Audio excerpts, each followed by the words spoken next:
So now it's my real pleasure to introduce and hand over to Kira. And Kira is going to share with us the background to this project, where it's all come from, and how we're collaborating across countries in the EU for this project. And she's going to be ably assisted by Claire, who's going to very kindly share the slides. So, Kira, over to you. Thank you. Thanks very much, Maureen.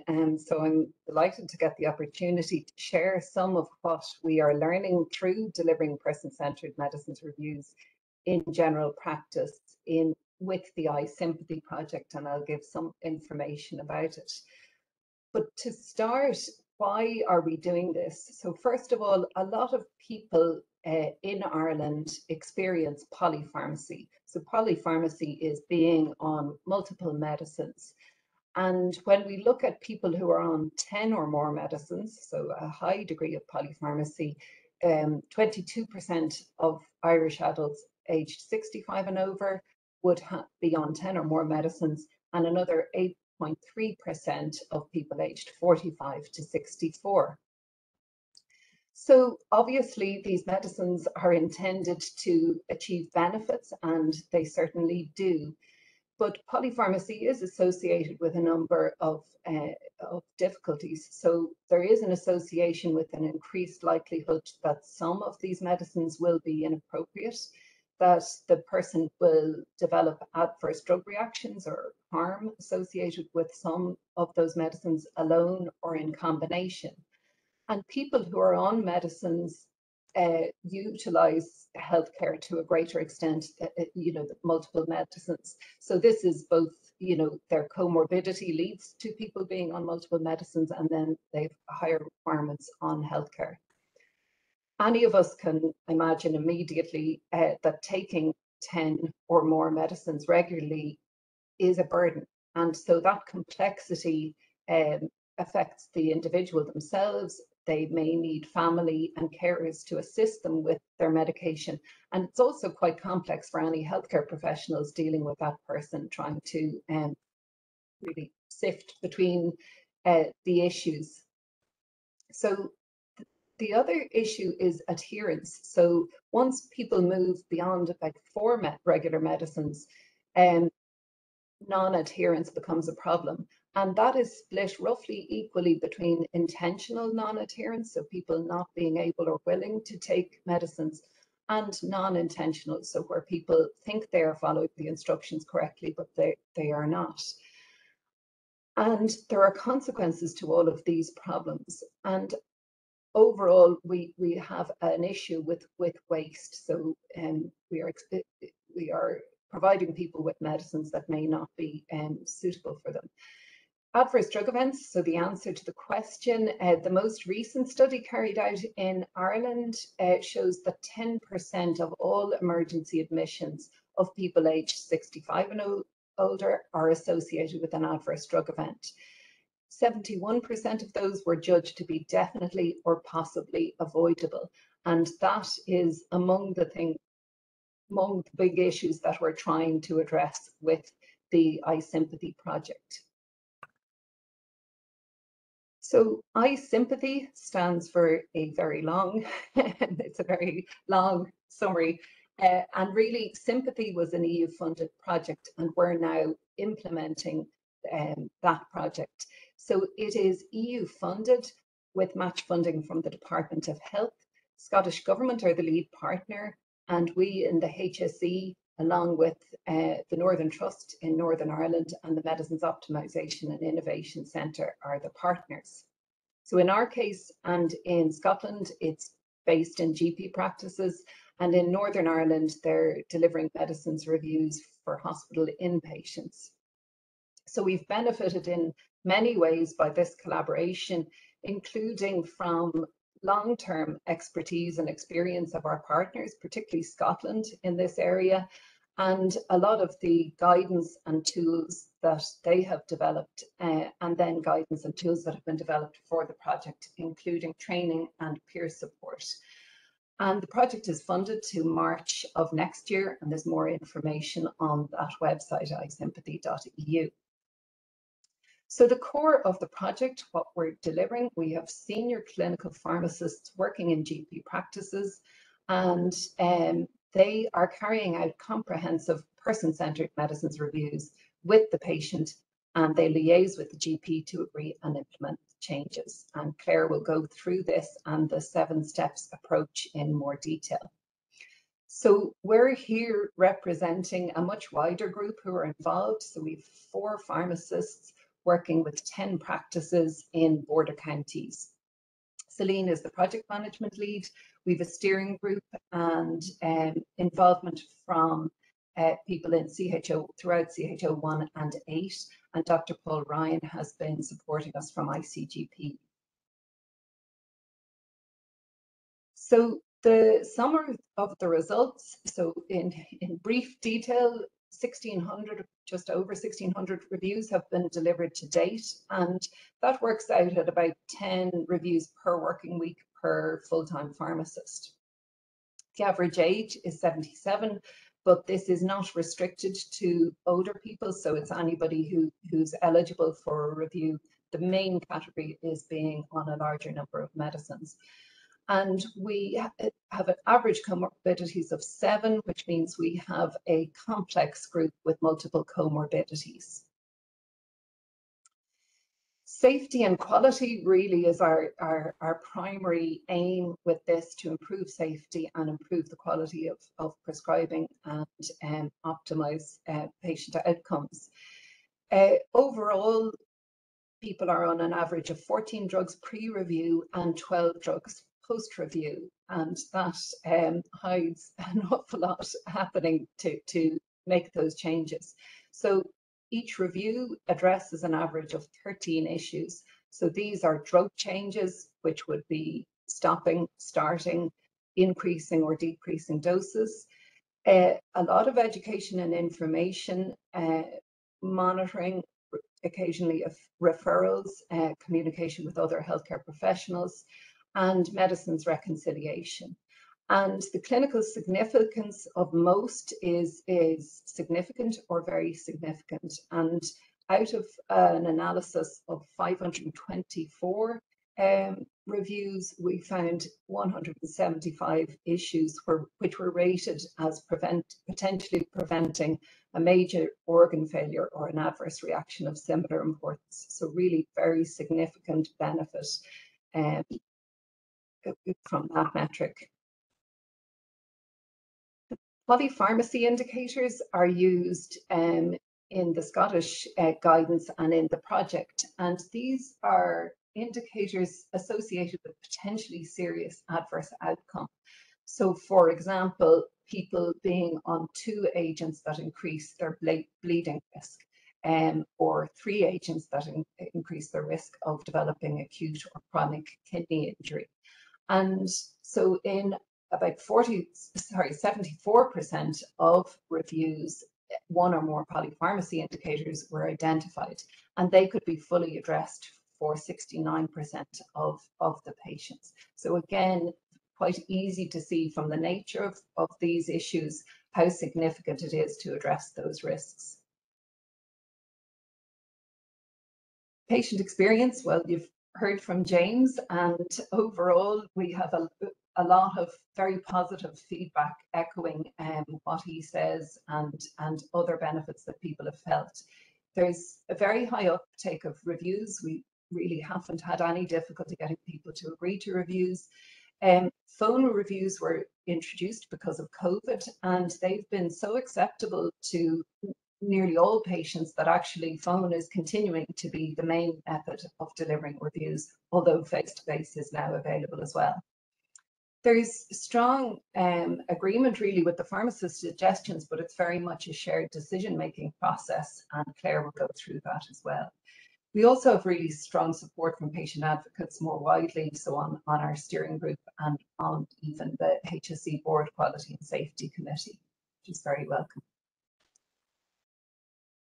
GP experience, again, Dr. Grealish is going to give you her experience.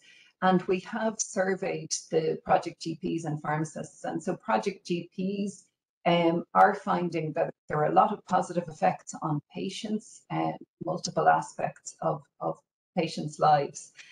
One thing that I think is very elusive is improving GP job satisfaction. So we're particularly pleased to see that because GPs have a lot of challenges to face. And GPs have reported that it increases their knowledge and understanding, and that has knock-on effects when they're prescribing and managing other patients, in addition to the patients who've received a review.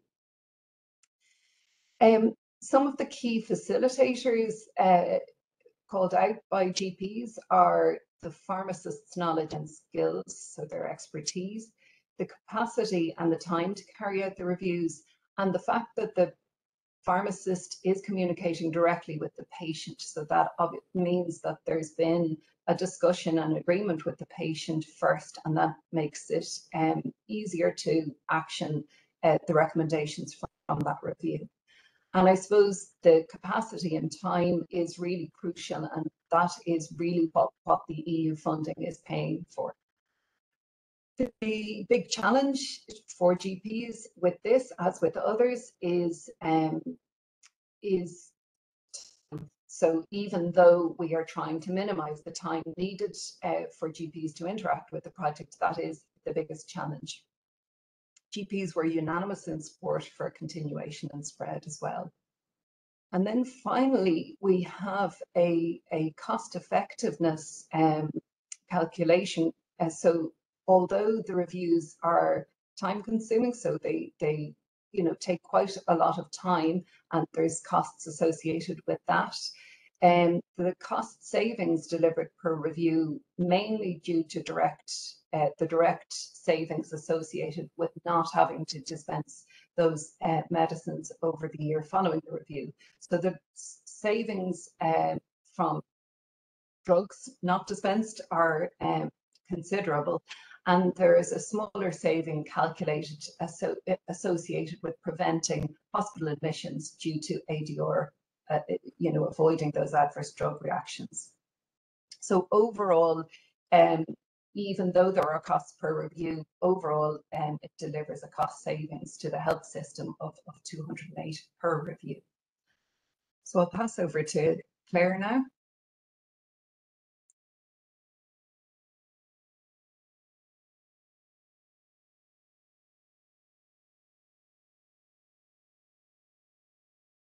Thank you very much, Ciara, and Claire, who's going to join us for the second part of the presentation.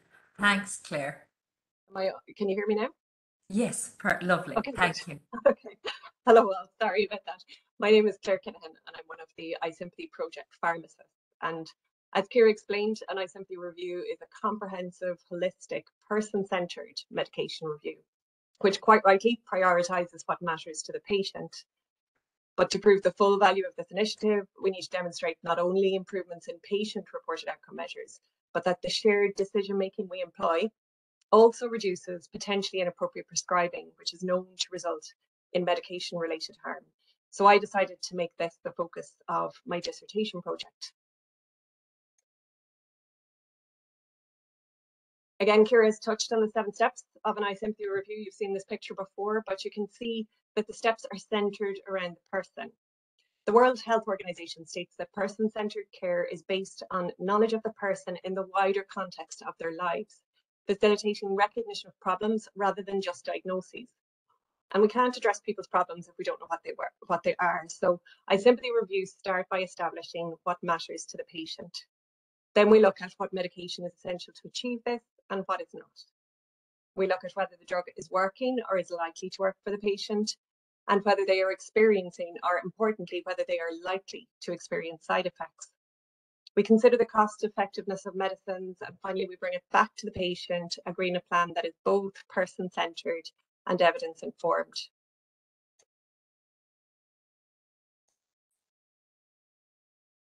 So shared decision-making is crucial to iSIMPATHY reviews. A large part of our role is patient education, empowering patients to weigh up the risks and benefits of each of their medicines so that they can make informed decisions to continue taking them or not. We use various resources, including the Manage Medicines app from which this screenshot is taken, and we'll provide the link to that later. But decision aid tools alone are not sufficient. In fact, a Corcoran review of the evidence for decision aid tools showed little impact on clinical outcomes. Patients still need professional support and expertise to guide their decision making. So there's some confusion around this, and some feel that the duty to deliver evidence-based care is a barrier to shared decision making, but it is in fact a balancing act. I remember discussing this with one doctor who said, but we're being paid to provide our expertise, and I wouldn't expect my plumber to turn around and ask me, what do you think? But if you have a leak under your floor and two options to fix it, and one involves ripping up all your flooring and the other running visible pipes along your interior walls, that's a decision you want to be involved in. And similarly, the extent of influence exerted by medical professionals in shared decision making is context specific. It often depends on the strength of evidence for or against a treatment. And patients can develop unhealthy attachments to medicines. So whilst autonomy is vital, so too is our ethical obligation to do no harm, and a bit of nudging and negotiation may be required to effectively communicate the risks associated with medicines. And sometimes respecting autonomy also involves respecting their wishes to be less involved in decision making. Willingness and ability to get involved vary, but at a minimum, patients should be offered the option. Because of all this complexity, whilst there is widespread agreement on the importance, true shared decision making can be a bit of an elusive ideal. And to add to that challenge, even if patient preference informs decision making at the time of initial prescription of medication, prescription decisions need to be revisited as patients age and their physiology changes. People are living longer, as Kira showed us, they're diagnosed with more long-term conditions, referred to more specialists who prescribe more medicines according to disease-specific guidance. And if we go back to our concept of person-centered care, strict adherence to disease-specific guidance could be considered contrary to it. Yet, doctors are inclined to continue a medication started by someone else rather than consider stopping it, because continued prescribing feels safer because the patient has already consented to the prescription. And working within the constraints of our current system, it's easier to maintain the status quo, operating on a if it's not broke, don't fix it mentality. But reading the patient quote on the slide makes it clear that we shouldn't wait until people are near breaking point to offer to review their treatment. Sometimes a patient's breaking point manifests as their decision to suddenly stop taking all or some of their medicines, resulting in an acute withdrawal reaction. And this could result in a hospital admission. As Kira has already told us, as many as 1 in 10 or 10% of hospital admissions are due to adverse drug reactions, and over 70% are potentially avoidable. Even when the potential for harm is not obvious to the patient themselves, care that is proactive rather than reactive is always preferable. We shouldn't wait for a severe adverse drug reaction to stop the offending agent if we can identify it in advance. But how can we? Well, a recent study by the Irish Longitudinal Study on Aging, TILDA, looked at the medications of 1,753 community dwelling participants and found that inappropriate prescribing identified by the STOP tool contributes to a higher proportion of hospitalizations than identified by other tools. So it would seem obvious, all we need to do is screen patients' prescriptions for STOP criteria and stop those drugs, but alas, it's not that simple. Although the need to address potentially inappropriate prescribing, or PIP, is well recognised, many interventions in which the stop-start criteria have been used as a screening tool to make recommendations to physicians without consulting the patient have proved disappointing. One large hospital-based randomised control trial, which did try to engage the patients in decision-making, cited the lack of interaction with the patient's GP as a potential reason for the intervention failure. And then, even in studies reporting significant reductions in PIP, we have to look at the nature of these, because, as acknowledged by the developers of Stop-Start, some criteria are of greater clinical significance than others. All studies, the majority of studies across the board, but definitely in Ireland, find that F2, which relates to the use of unnecessarily high doses of proton pump inhibitors, is the most prevalent stop criteria by far. And in the large OptiScript study, these were dose reduced in 81% of cases, but there was no significant reductions in other criteria. And so there was no significant improvements in outcome measures. So we can't just target the easy wins and report high reductions in PIP and expect to see good outcomes. For my dissertation, I retrospectively applied the stop-start criteria to my first 100 closed iSIMPATHY review, which were all in patients over 65 years of age and on 10 or more medications, and of whom James Howard, who we heard from at the beginning of the presentation, was one. I then looked at the relationship between the resolution of stop criteria and improvements in the iSIMPATHY patient-reported outcome measures, which you can see here. A total of 342 stop criteria were identified across 40 different categories. So that's an average of 3.4 per patient. And over 3/4 of these fell into the 13 categories shown on the slide.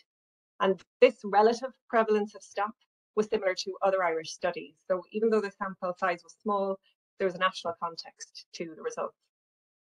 And over 3/4, 75.4% of all stop criteria identified were resolved within the study timeframe, which is significantly higher than other studies.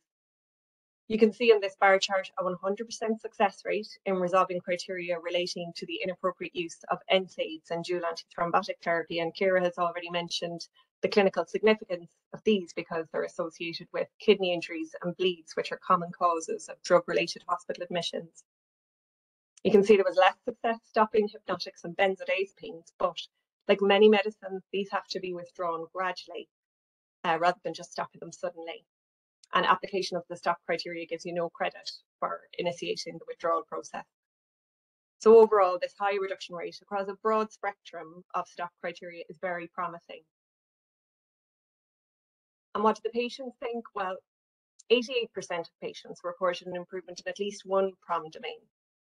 Irish patients are agreeable and they tend to give positive feedback, but they're also slow to complain. So it should be noted that if there was no evidence of adverse drug reactions pre-review, they couldn't score positively for improvements post-review in their experience of side effects or the impact of these on their daily lives.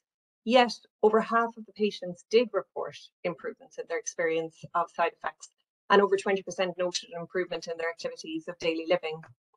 Only 8 noted an improvement in their compliance because most reported no issues with this pre-review.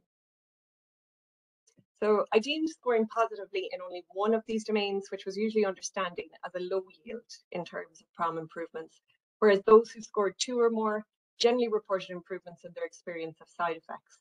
And this was deemed more significant PROM improvement. And these pie charts show that there is a positive relationship between the extent of PIP reduction and the extent of PROM improvements. That is, patients reporting lower improvements in PROMs had twice as many stop criteria remaining post-review than those reporting more significant PROM improvements. And again, the numbers were small, but I thought it was worth looking a bit more closely at the relationship between PROM improvements and individual stop criteria. And the findings were interesting. These are the prevalent stop criteria that were addressed to a greater extent in those reporting high PROM improvements. And you may notice the absence of the otherwise ubiquitous F2, the most prevalent stop criteria by far. A similar reduction rate was achieved as that found in the OptiScript study, but similarly, this didn't translate into changes in outcome measures, patient-reported outcome measures. And as for the aforementioned criteria in which a 100% reduction rate was achieved, criteria which may be associated with hospital admissions were resolved to equal extent in those reporting high and low PROM improvements, highlighting that it wasn't just patient experience of side effects that guided their decision making, but then that when they were provided with evidence, patients made informed decisions to stop potentially harmful medications. And so the balance of evidence with patient experience and preference can be achieved through shared decision making. And this achieves a greater reduction in a greater variety of PIP criteria, stop criteria, and better patient outcomes interventions that fail to involve the patient. Irish GPs establish relationships and trust, facilitate shared decision making, but unfortunately their average consultation time, which has been reported as only 13.7 minutes, does not. GPs are simply too time poor to engage complex multimorbid patients in a holistic review of all of their medications. And there are other challenges, such as the fact that the greater the number of prescribers, the greater the incidence of PIP. We iSimpathy pharmacists who have been granted the privilege of access to the patient's complete history and the privilege of working alongside the patient's trusted GPs and have been endorsed by them to their patients are well placed to provide this service. With our training, we're quick to spot potential drug-drug and drug disease interactions, adverse drug reactions and prescribing cascades, but simply flagging all of these to GPs is not helpful. Prioritising the issues and providing GPs with patient-specific recommendations, which have already been discussed with the patient and when appropriate with the specialists involved in their care, that on the other hand is helpful.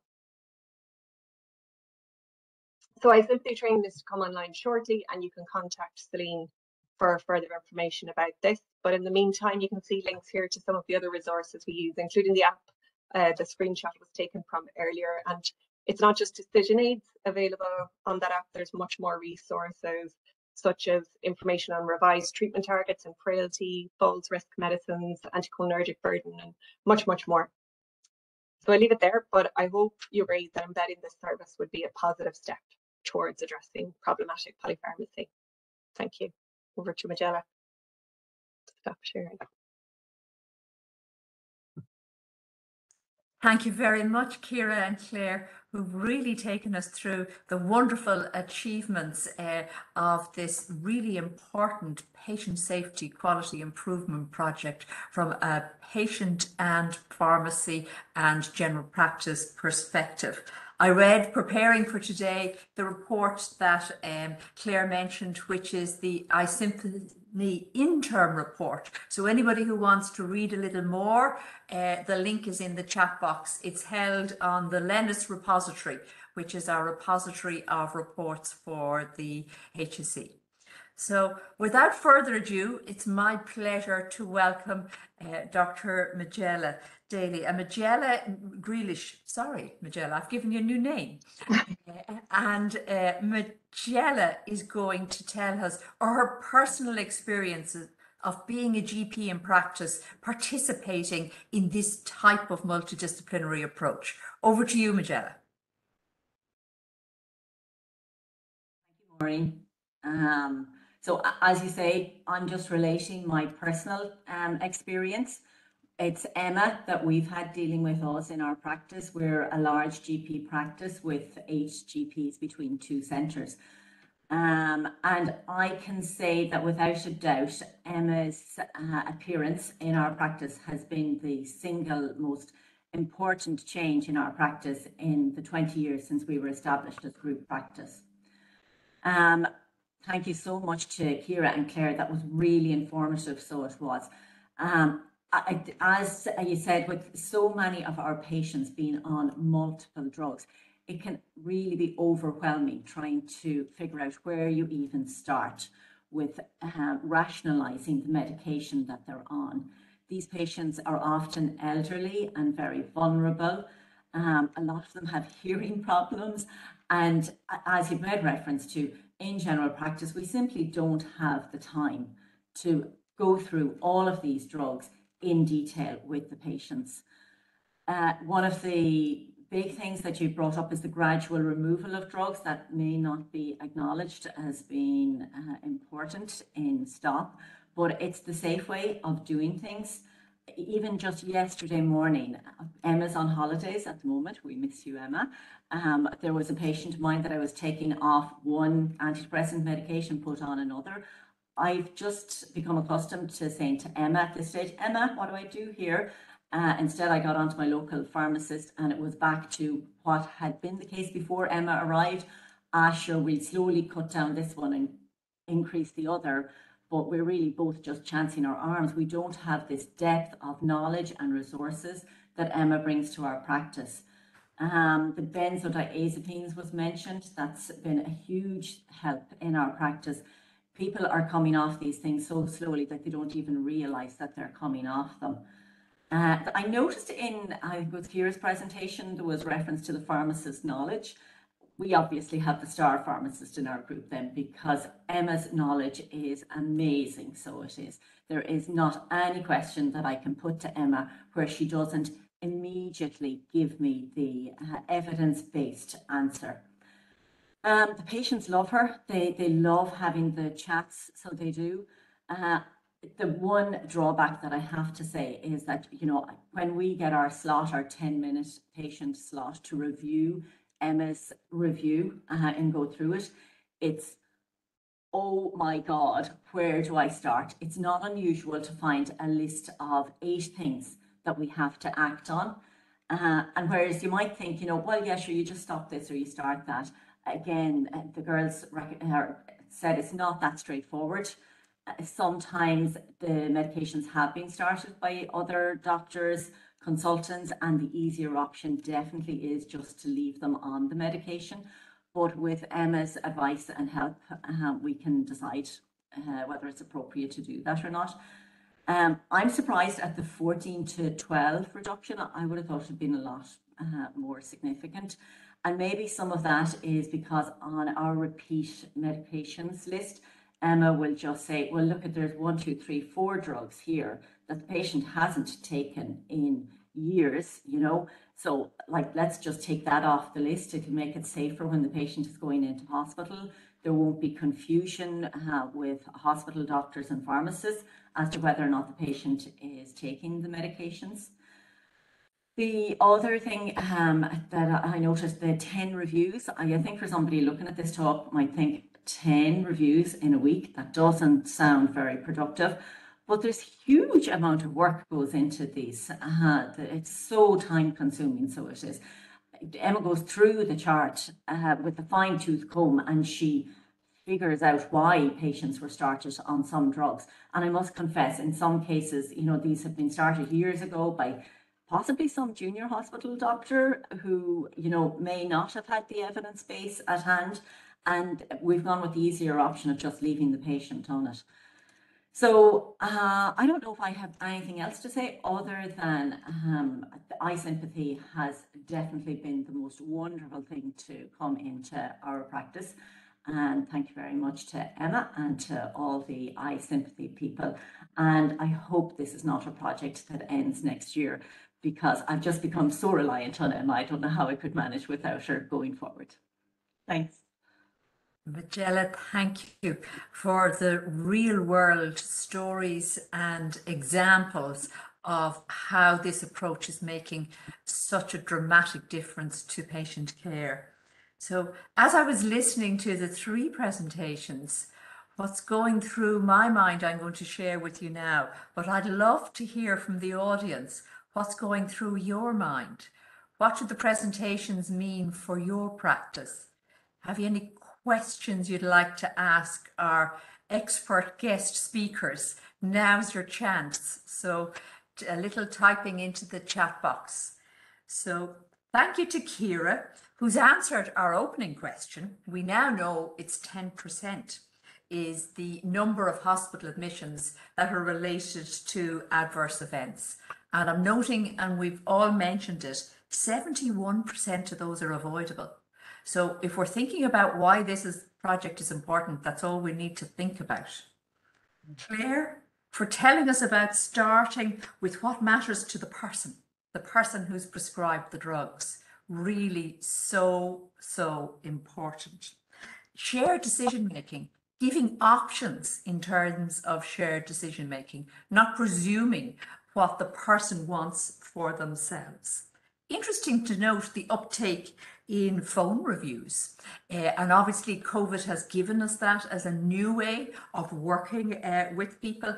And most importantly, the cost effectiveness calculations. Kira, thank you so much for sharing those. I have €208 per review in my head now. So really important. And also, Claire, for sharing the patient reported outcome measures, because that's what's really important. So we're going to have a little conversation together based on that reflection, and then I'm going to come to some of the questions in the chat box. So without a doubt, this is a tremendously successful project. What are your insights on the essence of what's making it so successful? Who'd like to kind of start us off in that? What's the real essence of what's making it so successful? Maureen, I'd be quite happy to talk there. Lovely. Thanks, Magella. I think it's the patients being given the time to discuss this long list of medications that they rigorously take every day. Unfortunately, patients often don't get the time in general practice anymore because we are just so rushed, so busy, so many people looking for things yesterday. And here they are, they have this wonderfully resourced individual giving them whatever time they need to discuss all these medications, which have such a huge impact on their clinical issues.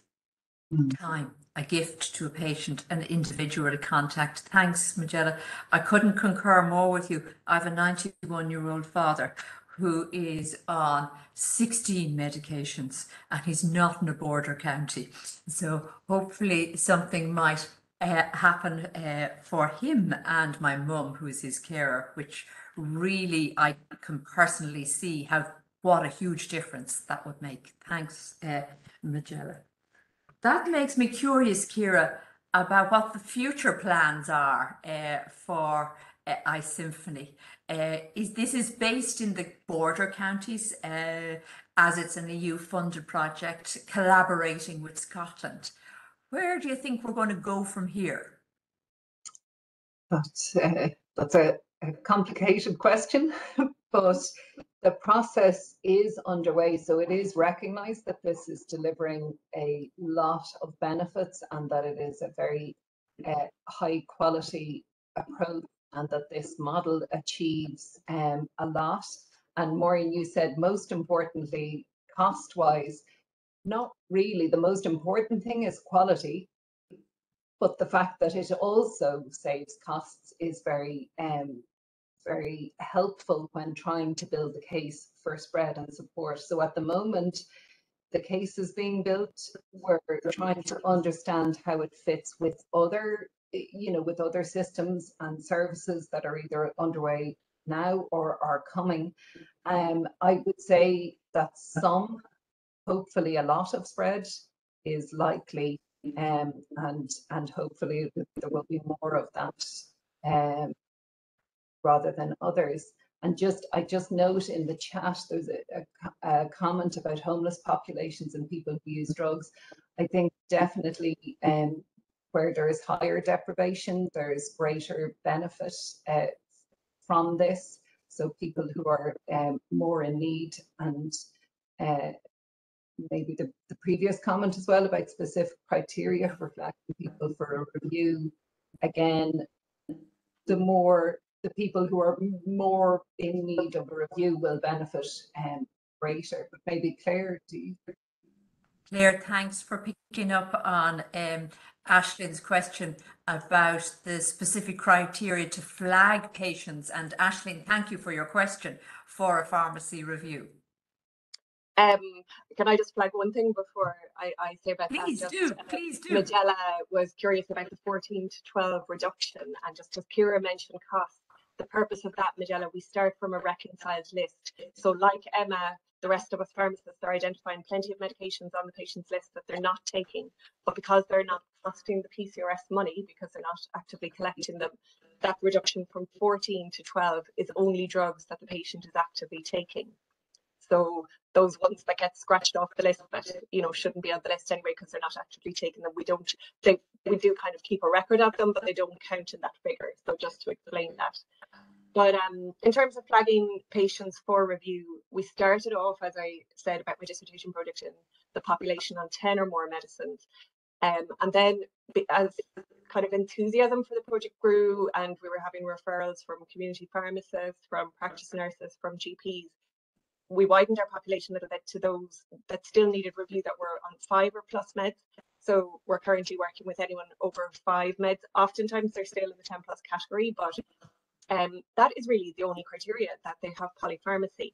We're finding ourselves that we slot in very efficiently into the GP. I'm sure, Magella, you'd agree with this, into the chronic disease management, because a patient is presenting for bloods, BP check, pulse. It's the optimum time. You've got all the parameters in front of you, and for time efficiencies, you can make recommendations based on the most recent bloods and parameters to the GP. So we're slotted in between that nurse review and the GP review. And also, I'm finding frequently, and I think the other iSIMPATHY pharmacists are similar, the patients post-discharge from hospital, we have practice admin staff flagging hospital discharge prescriptions to us, just asking us to double check the changes, and we're liaising with hospital staff with regard to that, so that we have confirmed that changes were intentional where there's where that's not clear on the discharge prescription. So all of these are kind of triggers for the holistic review, but the same 7-step person-centered approach would still be used regardless of the trigger. Super clear, thank you. So going back to that 7-step, really, really important. Thank you for the multiple answers there, Claire. And I'm noticing a comment from Anne in the chat box. Anne Duffy, thanks for joining us. Anne, who's from the Patient Voice panel. And a little bit of feedback for us, and I know there's a lot of jargon and terminology, Anne, so we're listening carefully to that. Thanks for that. And your feedback on your personal experiences with GP and pharmacist is a lovely insight, and so welcome, and thank you for highlighting the cooperation being really important. Thanks, Anne, for that. Colin Devine is asking us next in terms of, and I think Kira, you might be able to help us, and you mentioned where this fits with enhanced community care and the plans through Sláinte Care for enhanced community care and integrated care chronic disease hubs. I don't have the perfect answer to that, but that is what we are trying to see. How would this fit, and how would you ensure that you're, that you're delivering reviews in the right place? Certainly, we have a model that works extremely well based in GP practices, and some of the benefits may be lost if it's delivered in another setting. But we're examining all of that. As Claire said, it definitely fits very well with the chronic disease management in GP practices, because that process aligns beautifully and kind of aids. It works well for the patient, for the GP, and for the pharmacist to line it up and have it in there.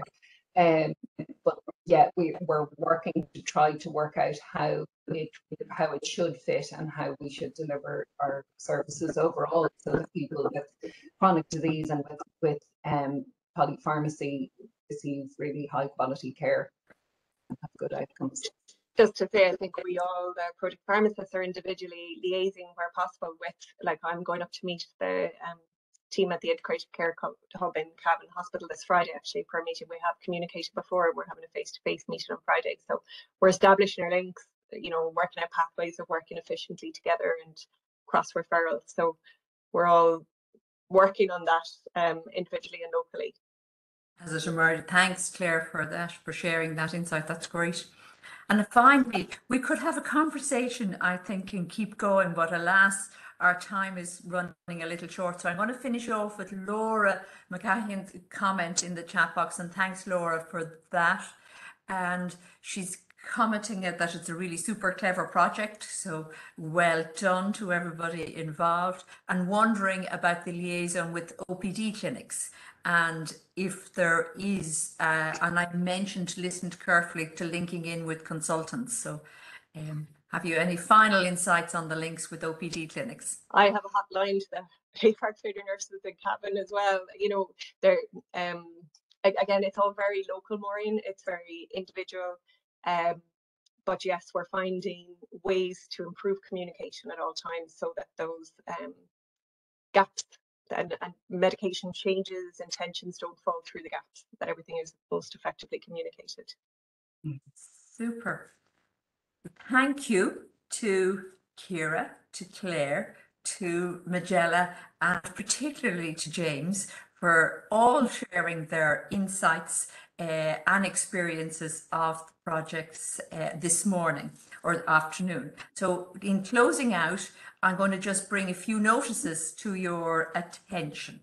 So the first piece is hot off the press announcement. If you are interested in learning more about quality improvement, the National Quality and Patient Safety Directorate collaborates with the RCPI in the provision of our 9-month postgraduate certificate in quality improvement leadership in healthcare.